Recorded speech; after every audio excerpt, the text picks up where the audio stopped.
Alice's Adventures in Wonderland by Lewis Carroll.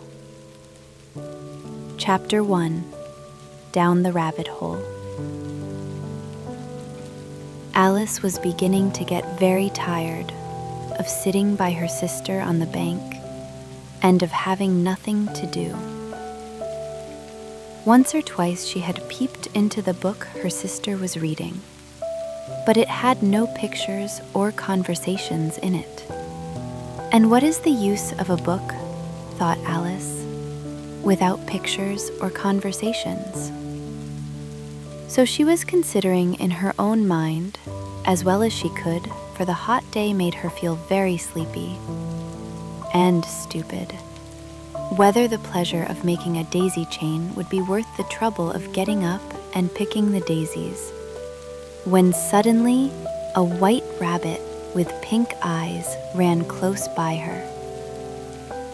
There was nothing so very remarkable in that, nor did Alice think it so very much out of the way to hear the rabbit say to itself, oh dear, I shall be late." When she thought it over afterwards, it occurred to her that she ought to have wondered at this. But at the time, it all seemed quite natural. But when the rabbit actually took a watch out of its waistcoat pocket and looked at it and then hurried on, Alice started to her feet. It flashed across her mind that she had never before seen a rabbit with either a waistcoat pocket or a watch to take out of it. And burning with curiosity, she ran across the field after it. And fortunately, she was just in time to see it pop down a large rabbit hole under the hedge. In another moment, down went Alice after it, never once considering how in the world she was to get out again. The rabbit hole went straight on like a tunnel for some way, and then it dipped suddenly down, so suddenly that Alice had not a moment to think about stopping herself before she found herself falling down a very deep well. Either the well was very deep or she fell very slowly, for she had plenty of time as she went down to look about her and to wonder what was going to happen next. First, she tried to look down and make out what she was coming to, but it was too dark to see anything. Then she looked at the sides of the well and noticed that they were filled with cupboards and bookshelves. Here and there she saw maps and pictures hung upon pegs. Soft surprise. She took down a jar from one of the shelves as she passed. It was labeled orange marmalade, but to her great disappointment, it was empty.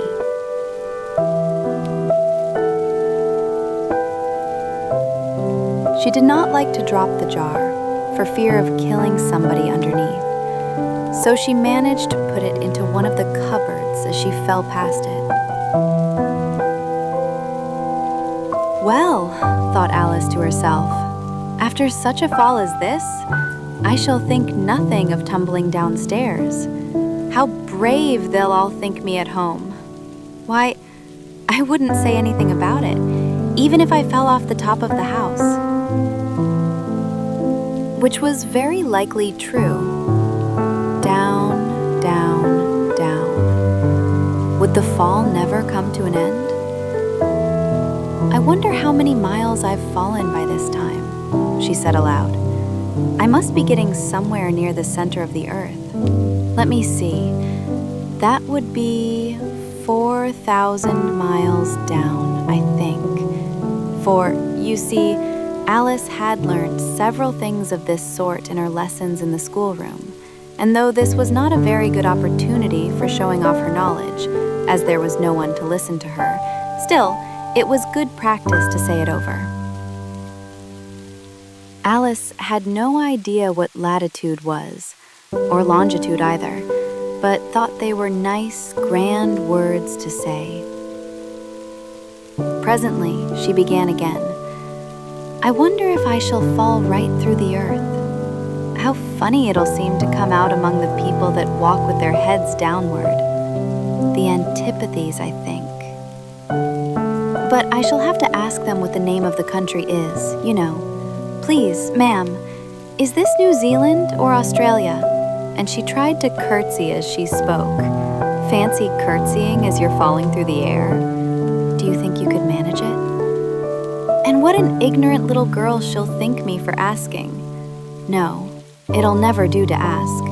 Perhaps I shall see it written up somewhere. Down, down, down. There was nothing else to do, so Alice soon began talking again. Dinah'll miss me very much tonight, I should think. Dinah was the cat. I hope they'll remember her saucer of milk at tea time. Dinah, my dear, I wish you were down here with me. There are no mice in the air, I'm afraid, but you might catch a bat, and that's very like a mouse, you know.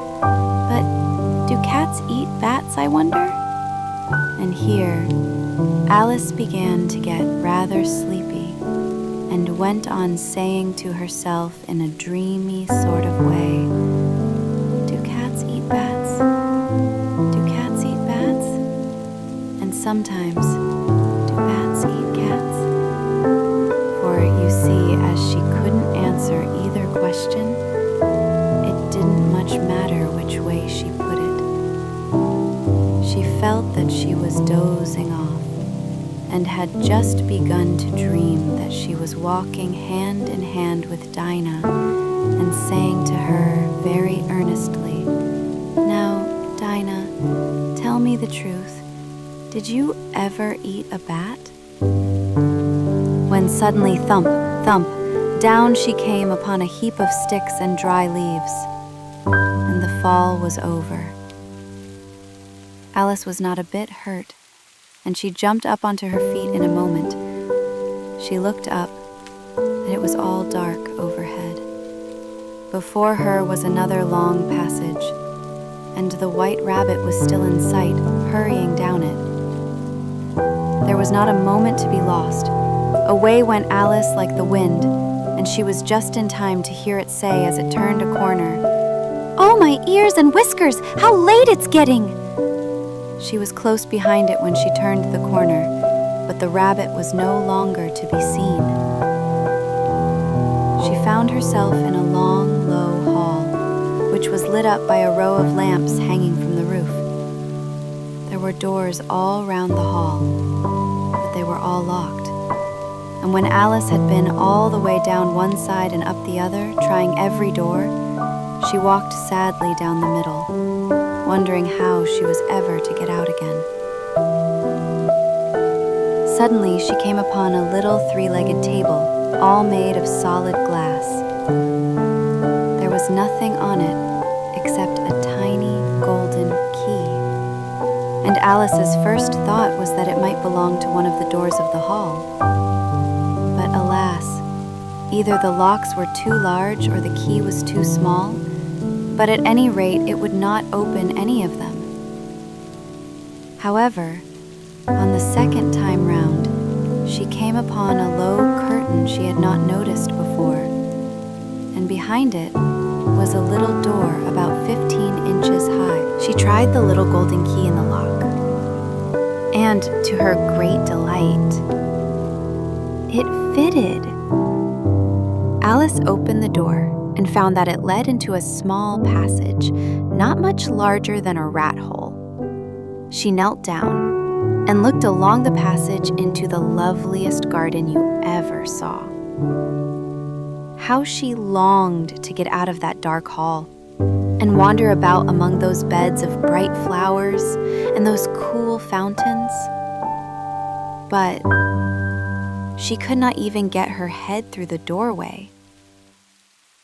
And even if my head would go through, thought poor Alice, it would be of very little use without my shoulders. Oh, how I wish I could shut up like a telescope. I think I could if I only knew how to begin. For you see, so many out-of-the-way things had happened lately that Alice had begun to think that very few things indeed were really impossible. there seemed to be no use in waiting by the little door. So she went back to the table, half hoping she might find another key on it, or, at any rate, a book of rules for shutting people up like telescopes. This time, she found a little bottle on it, which certainly was not here before, said Alice. And round the neck of the bottle was a paper label with the words, "Drink me," beautifully printed on it in large letters. It was all very well to say, "Drink me," but the wise little Alice was not going to do that in a hurry. "No, I'll look first," she said, "and see whether it's marked poison or not." For she had read several nice little histories about children who had got burnt and eaten up by wild beasts and other unpleasant things, all because they would not remember the simple rules their friends had taught them, such as that a red-hot poker will burn you if you hold it too long, and that if you cut your finger very deeply with a knife, it usually bleeds. And she had never forgotten that if you drink much from a bottle marked poison, it is almost certain to disagree with you, sooner or later. However, this bottle was not marked poison, so Alice ventured to taste it. And, finding it very nice, it had in fact a sort of mixed flavor of cherry tart, custard, pineapple, roast turkey, toffee, and hot buttered toast. She very soon finished it off. "What a curious feeling," said Alice. "I must be shutting up like a telescope." Pause. Shrinking effect. And so it was indeed. She was now only 10 inches high. Her face brightened up at the thought that she was now the right size for going through the little door into that lovely garden. First, however, she waited for a few minutes to see if she was going to shrink any further. She felt a little nervous about this. "For it might end, you know," said Alice to herself, "in my going out altogether, like a candle. I wonder what I should be like then."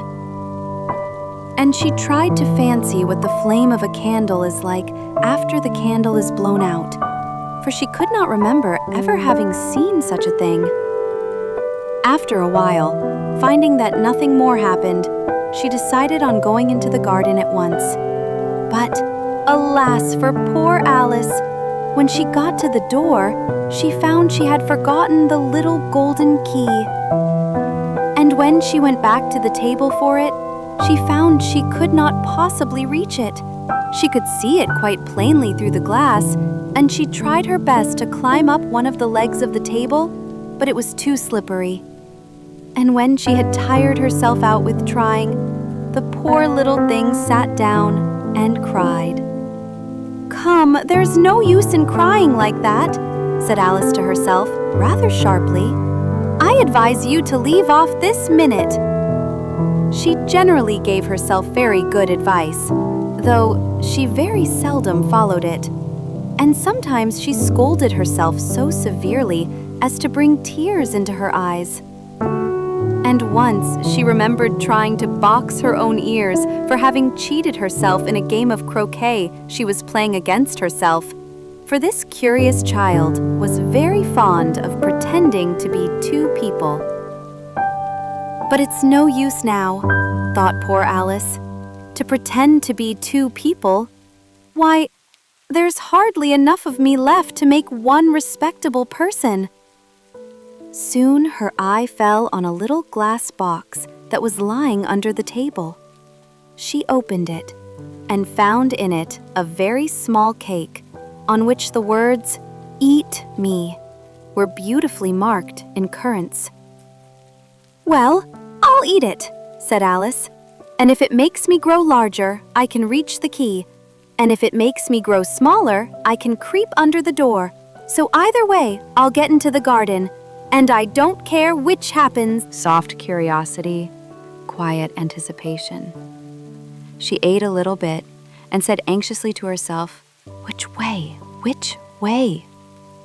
Pause, hand motion, holding her hand on the top of her head to feel which way it was growing. And she was quite surprised to find that she remained the same size. Soft, ironic tone. To be sure, this generally happens when one eats cake, but Alice had got so much into the way of expecting nothing but out-of-the-way things to happen, that it seemed quite dull and stupid for life to go on in the common way. Gentle finality. So she set to work and very soon finished off the cake.